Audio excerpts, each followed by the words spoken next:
Я открываю приложение, то есть нажимаю «Проверить глюкозу», прикладываю к датчику, и он показывает уровень глюкозы в крови. Что такое сахарный диабет, Раяна узнала 2 года назад. Тогда ей было 11 лет.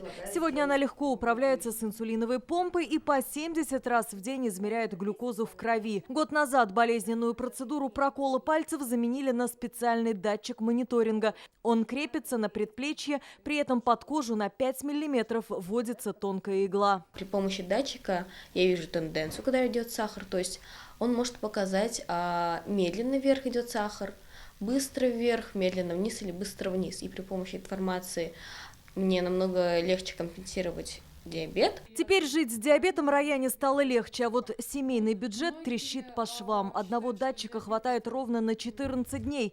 В месяц 2 таких мониторинга обходятся семье в 10 тысяч рублей. Их они покупают за свой счет. В федеральный перечень бесплатных медицинских изделий датчики не вошли. Для того, чтобы качественно прожить жизнь с таким диагнозом, обязательно нужно постоянно 24 часа в сутки контролировать сахар, отслеживать его тенденцию, куда он движется. Соответственно, мы можем заранее предотвратить наступление вот этих вот неприятных моментов. Судороги, потеря сознания и даже кома – это последствия, которые могут наступить, если постоянно не измерять уровень сахара в крови. Сегодня в Татарстане диабетом первого типа страдают 1500 детей. Они обеспечиваются препаратами инсулина, потому что это жизненно важное лечение, жизненно необходимое.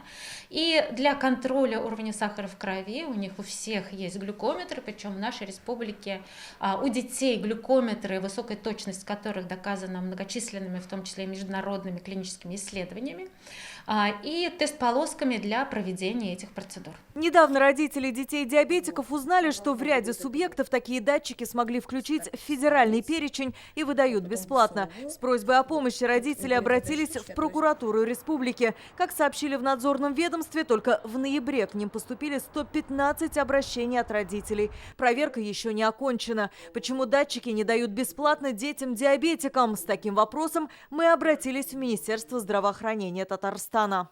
Вопрос обеспечения льготных категорий граждан расходными материалами к системе непрерывного мониторирования глюкозы в настоящее время решается на федеральном уровне. Данные по потребности среди пациентов из регионов, в том числе из Республики Татарстан, были направлены в федеральный центр. При этом позиции Минздрава России и Татарстана разнятся. Федеральное ведомство отмечает, у регионов есть полномочия на выделение средств из местного бюджета.